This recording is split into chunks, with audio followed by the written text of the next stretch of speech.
దేవుని పరిశుద్ధనామ స్తోత్రములు. ప్రభువైన యేసుక్రీస్తు నామములో మీ అందరికీ శుభములు తెలియజేస్తున్నాం. యేసయ్య ఆశీర్వాద కృపా సన్నిధి అనే ఈ కార్యక్రమంలోనికి మీరందరూ విచ్చేసినందుకై ప్రభువైన యేసుక్రీస్తు నామములో మీ అందరికీ శుభములు తెలియజేస్తున్నాం. దేవునికి స్తోత్రం. ఈ దినమున మనము దేవుని యొక్క వాక్యములో నుండి అనేక సంగతులు దేవుడు మనతో మాట్లాడిన ఉన్నారు. దేవునికి స్తోత్రం. ఈరోజు దేవుడు మనకు సిద్ధపరిచిన ఒక ప్రత్యేకమైన అంశం ఏంటంటే, నీవు చీకటిలో జీవిస్తున్నావా, అంధకారములో జీవిస్తున్నావా? అంధకారములో నీవు జీవిస్తున్నావా అనే ఒక శ్రేష్టమైన వాక్యం ద్వారా దేవుడు మనతో మాట్లాడుచున్నారు. మనం పరిశుద్ధమైన బైబిల్ గ్రంథం నుండి 88వ కీర్తన మొదటి వచనం చదివినట్లయితే, 88వ కీర్తన మొదటి వచనంలో, యెహోవా నాకు రక్షణకర్తవకు దేవా, రాత్రివేళ నేను నీ సన్నిధిని మొరపెట్టున్నాడు. నా ప్రార్థన నీ సన్నిధిని చేరునుగాక. నా మొరకు చెవియకుము, నేను ఆపదలతో నిండి ఉన్నాను. నా ప్రాణము పాతాళమునకు సమీపించినది. దేవునికి మహిమ కలుగునుగాక. దేవునికి స్తోత్రం. ప్రభువునందు ప్రియమైన దేవుని బిడ్డలారా, ఇక్కడ హేమాను అనే ఒక వ్యక్తిని గురించి పరిశుద్ధాత్మ దేవుడు జ్ఞాపకం చేస్తున్నాడు. హేమాను దేవుని గణపరచువాడు. అయితే ఆయన జీవితంలో ఒక తీవ్రమైన శోధనలు, తీవ్రమైన అనేకమైన పరిస్థితులు ఆయన జీవితంలో ఎదురైనప్పుడు, వ్యాధి బలహీనతలు, మరి కృంగిపోయినప్పుడు, అంధకార శక్తులు ఆవరించినప్పుడు, అనేక పరిస్థితులను బట్టి కృంగిపోయినప్పుడు ఆయన జీవితంలో, హేమాను యొక్క జీవితము గమనించినప్పుడు, అనేకమైన సమస్యలు వచ్చినప్పుడు దేవుని యొక్క సన్నిధిలో ప్రార్థన చేశాడు. విశేషమైన 4 రకాలైన అనుభవాలు ఇక్కడ పరిశుద్ధాత్మ దేవుడు జ్ఞాపకం చేస్తున్నాడు.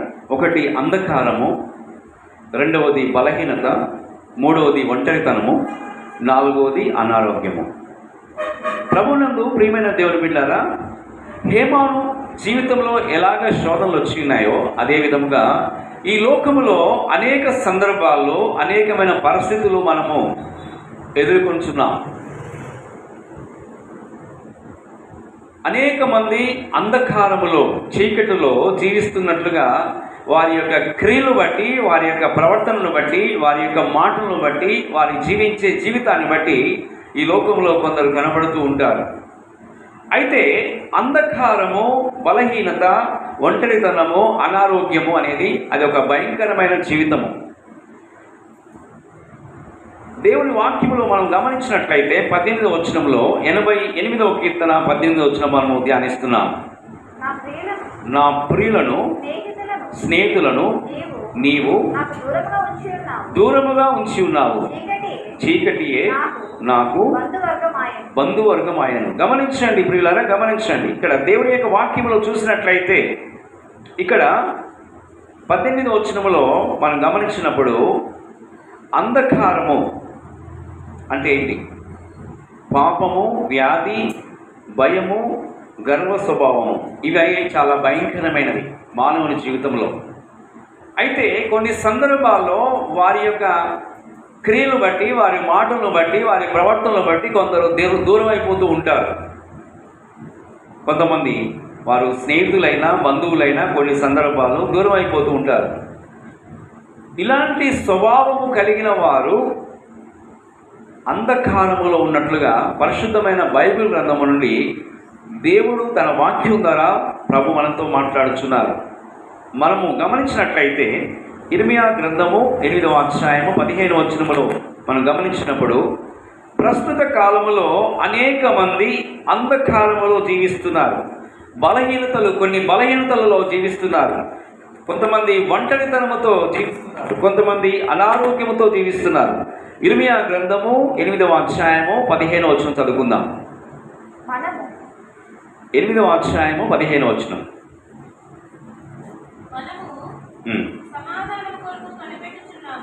మనము సమాధానము కొరకు కనిపెట్టుచున్నాము, గాని మేలేమియో రాదేను. క్షేమము కొరకు కనిపెట్టుచున్నాము గాని భీతియే కలుగుచున్నదని చెప్పుదురు. దేవుని బిడ్డారా, గమనించండి. మానవుని జీవితంలో కొందరు సమాధానము లేక, శాంతి లేక, సంతోషము లేక, కొంతమంది వారు అంధకారములో జీవిస్తున్నారు. ఇక మా జీవితంలో అయ్యో శాంతి సమాధానం ఉండదేమో, మా జీవితంలో సంతోషం ఉండదేమో అనేసి ఆలోచన చేస్తున్నారు కొంతమంది. అయితే క్షేమము కొరకు కనిపెట్టుచున్నాము కానీ భీతియే కలుగుచున్నది. అంటే భీతి అంటే ఏంటంటే భయము కలుగుచున్నది. ప్రస్తుత దినాల్లో మానవుని జీవితములో చాలా ప్రాముఖ్యమైనది ఏంటంటే సమాధానము, సంతోషము, క్షేమకరమైన జీవితము, ఆశీర్వాదకరమైన జీవితం అనేది చాలా ప్రాముఖ్యమైనది. అయితే ఈ దినాల్లో చాలామంది సమాధానము వెతుకుతున్నారు. అనేక మంది జీవితాల్లో మనం గమనించినట్లయితే సమాధానము కొరకు ఎదురు చూస్తున్నారు.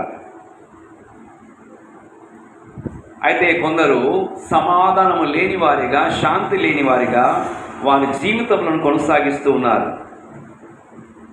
ఎక్కడ మేలుకరమైన, ఆశీర్వాదకరమైన జీవితము ఎక్కడ దొరుకుతుంది అనేసి అనేక మంది ఎదురు చూస్తూ ఉన్నారు.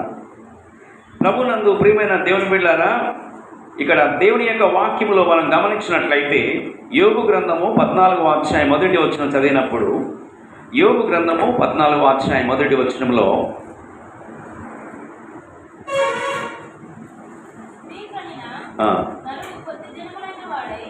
స్త్రీ కనిన నరుడు కొద్ది దినములైన వాడై మిక్కిలి బాధ నొందును. గమనించండి, ఇక్కడ ఈ లోకములో అనేక మంది అనేక విధాలైన శ్రమలు కలిగి ఉన్నారు. మన జీవితంలో మనం ఎదుర్కొంటున్న అంధకారము, వ్యాధి, బలహీనత, శోధన, అనారోగ్యము, ఆర్థిక పరిస్థితులు, అనేకమైన పోరాటములు మధ్యలో జీవిస్తున్న మన జీవితంలో అంధకారము అనే ఈ చీకటి అనే జీవితం నుండి తొలగించబడాలంటే మన జీవితంలో వెలుగు అనేది చాలా ప్రాముఖ్యమైనది. దేవుని వాక్యములోని మనం గమనించినప్పుడు హెబ్రీయులకు రాసిన పత్రిక 12వ అధ్యాయము 15వ వచనం మనం ధ్యానిస్తున్నాం. హెబ్రీయులకు రాసిన పత్రిక 12వ అధ్యాయము 15వ వచనం చదువుకుందాం.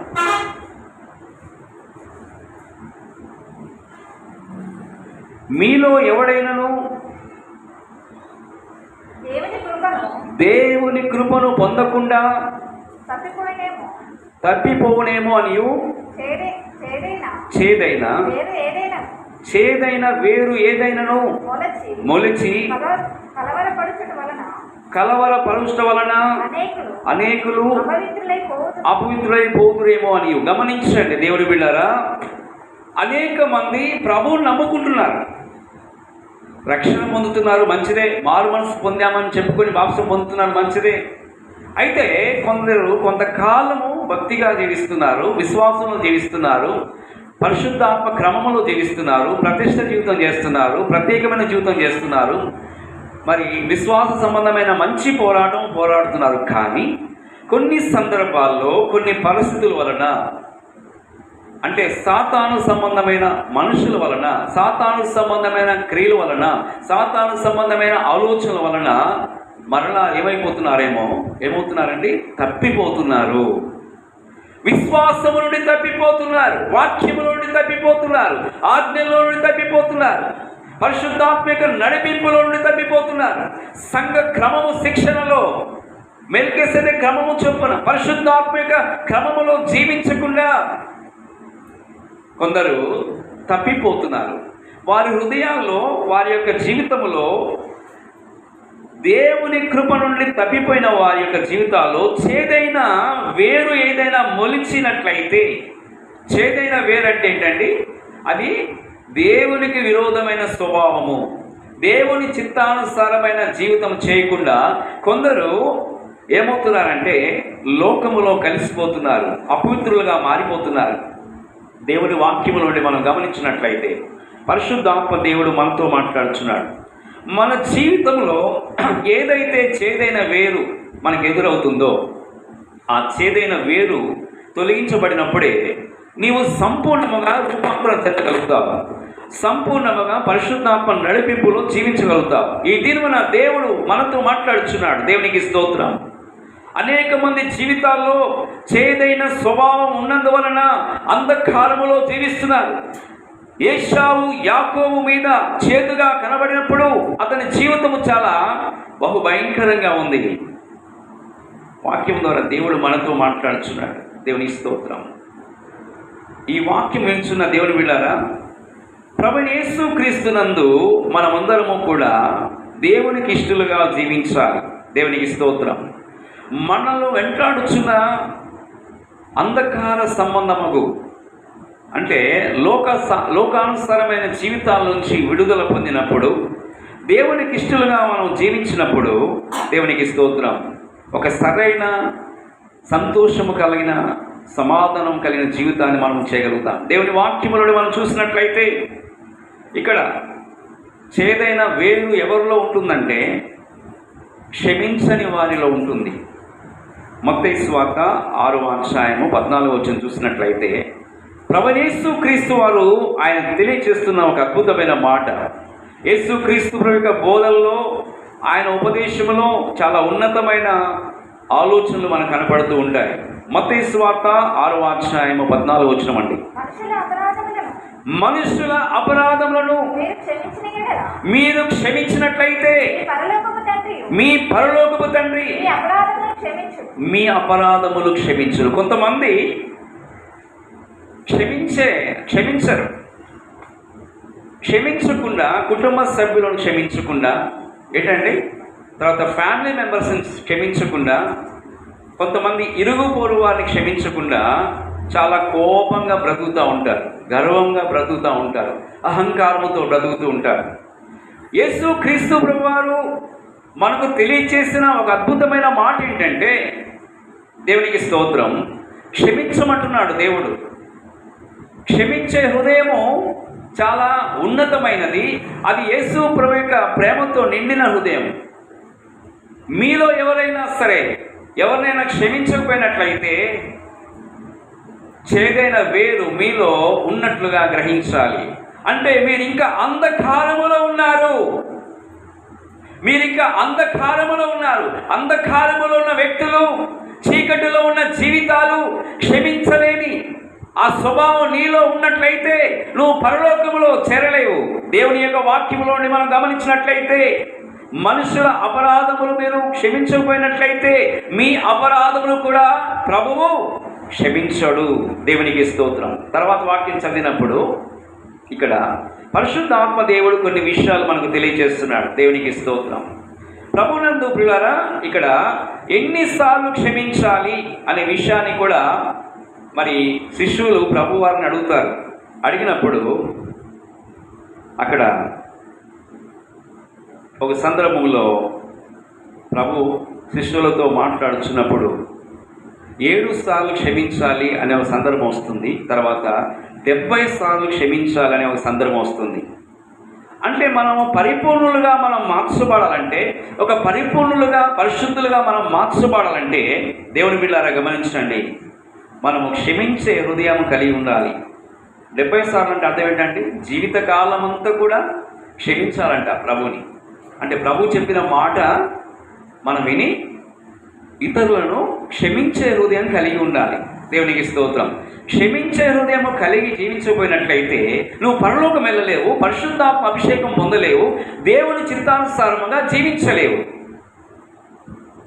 ఎవరి పట్లైనా నీవు విరోధముగా ఉన్నావా? ఎవరితో అయినా మాట్లాడకుండా జీవిస్తున్నావా? అయితే నీవు అంధకారంలోనే ఉన్నావు. నీకు ఇవ్వవలసిన దేవుడు అభిషేకము, కృపావరాలు, పరిశుద్ధాత్మ నడిపింపు నువ్వు పొందకుండా నీ జీవితంలో ఆ మొలిచిన ఆ చేదైన వేరనే ఒక భయంకరమైన అపవిత్రమైన స్వభావం నీలో ఉన్నందువలన నీకు రావాల్సిన అభిషేకము రాకుండా పోతుంది. ఈ దినమున వాక్యం ద్వారా దేవుడు మనతో మాట్లాడుచున్నాడు. ఈరోజు యొక్క అంశం ఏంటంటే, అంధకారములో నీవు జీవిస్తున్నావా అని దేవుడు ప్రశ్నిస్తున్నాడు. పరిశుద్ధాత్మ దేవుడు మనతో మాట్లాడుచున్నాడు. ప్రభునందు ప్రియమైన దేవుని బిడ్డలారా, అంధకారము తొలగించుకోవాలి. దేవునికి స్తోత్రం. అంధకారము నీలో ఉంటే నీవు ఆశీర్వాదం పొందలేవు. మనపూర్వకముగా మనము ఇతరులను అపరాధములు క్షమించినప్పుడు యేసు ప్రభు కూడా మన యొక్క అపరాధములు ఆయన క్షమిస్తాడు. దేవునికి స్తోత్రం. సీయోను నుండి వచ్చే ఆ యొక్క ఆశీర్వాదం మనం పొందాలంటే దేవునికి స్తోత్రం, మనము దేవుని చిత్త ప్రకారముగా, దేవుని వాక్య ప్రకారముగా మనం జీవించాలి. హల్లెలూయా, హల్లెలూయా, హల్లెలూయా. సామెతల గ్రంథము 15వ అధ్యాయము 27వ వచనం మనం ధ్యానిస్తున్నాం. సామెతల గ్రంథము 15వ అధ్యాయము 27వ వచనం. జ్ఞానము గల కుమారుడు తండ్రిని సంతోషపెట్టును, బుద్ధిహీనుడు తన తల్లిని తిరస్కరించును. గమనించండి ప్రియులారా, ఈ వాక్య భాగములో మనం చూసినట్లయితే ఇక్కడ సామెతల గ్రంథము 15వ అధ్యాయము 27వ వచనములో, లోబి తన ఇంటి వారిని బాధ పెట్టును, లంచము నశించుకునివాడు బ్రతుకును. లోబి తన ఇంటి వారిని బాధ పెడతాడు. కొంతమంది కుమారులు తల్లిదండ్రులు బాధ పెడుతున్నారు, లెక్క చేయట్లేదు. తల్లి ఎంతో కష్టపడి పెంచి పెద్ద చేస్తే ఈరోజు కొంతమంది తల్లిని తండ్రిని ఏం చేస్తున్నారండి, గౌరవించడం లేదు, రెస్పెక్ట్ ఇవ్వడం లేదు. అలాంటి వారు ఖచ్చితంగా ఎక్కడికి వెళ్తారంటే నరకానికి వెళ్తారు. పాతాళం సిద్ధంగా ఉంది, అగ్నిగుండం సిద్ధంగా ఉంది, కటిక చీకటి సిద్ధంగా ఉంది. గమనించండి. లోబి ఏంటండి, తన ఇంటి వారిని బాధ పెట్టును. లోబి అంటే అర్థం ఏంటి? ధనాశ. ఈ ధనాశ వలన తన ఇంటి వారిని బాధ పెడుతూ ఉంటారు, తన కుటుంబ సభ్యులు బాధ పెడుతూ ఉంటారు. గమనించండి. అయితే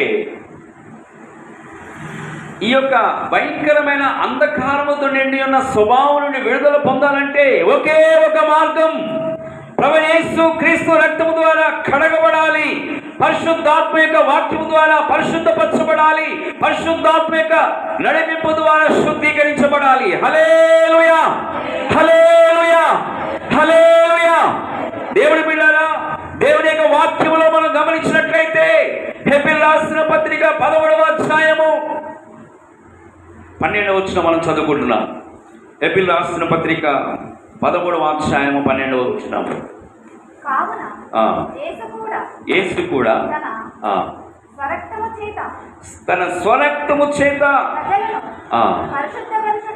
పరిశుద్ధపరచుటకై గవిని వెలుపట శ్రమ పొందెను.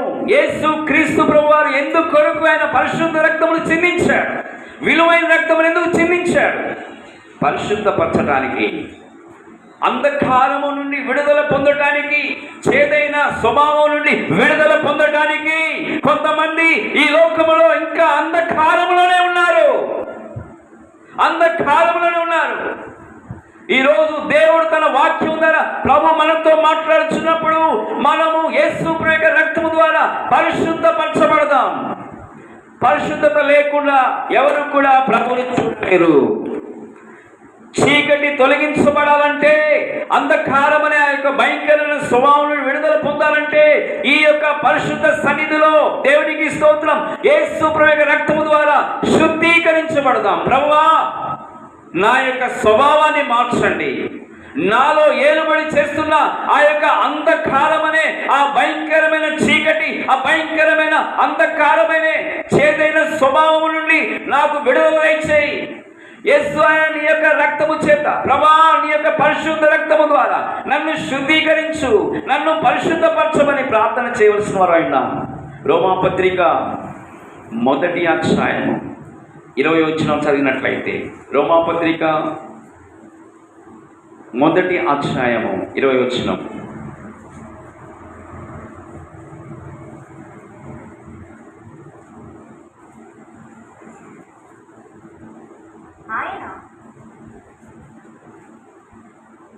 ఆయన అదృశ్య లక్షణములు అనగా ఆయన నిత్య శక్తియు దేవత్వమును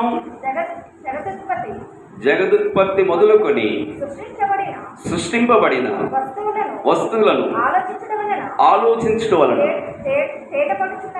తేటపడుచున్న గనుక వారు నిరుక్తులై ఉన్నారు. దేవునికి మహిమ కలుగును గాక. 21వ వచనం చదువుదామండి. మరియు వారు దేవుని ఎరిగియు ఆయనను దేవునిగా మహిమపరచలేదు, కృతజ్ఞతాస్తుతులు చెల్లింపలేదు, గాని తమ వాదములందు వ్యర్థులైన. గమనించండి, ఉదయకాలము 4 గంటలు లేచి నీవు దేవుని స్తుతిస్తున్నావా? ఉదయకాలము లేచి వేకువజామున లేచి దేవుని యొక్క సన్నిధిలో ధ్యానిస్తున్నావా? దేవుడు చేసిన మేలును జ్ఞాపకం చేసుకొని, ఆయన చేసిన ఉపకారములు జ్ఞాపకం చేసుకొని దేవుని స్తుతించే అనుభవాన్ని కలిగి ఉన్నావా? ఈరోజు దేవుడు తన వాక్యం ద్వారా ప్రభు మనతో మాట్లాడుచున్నాడు.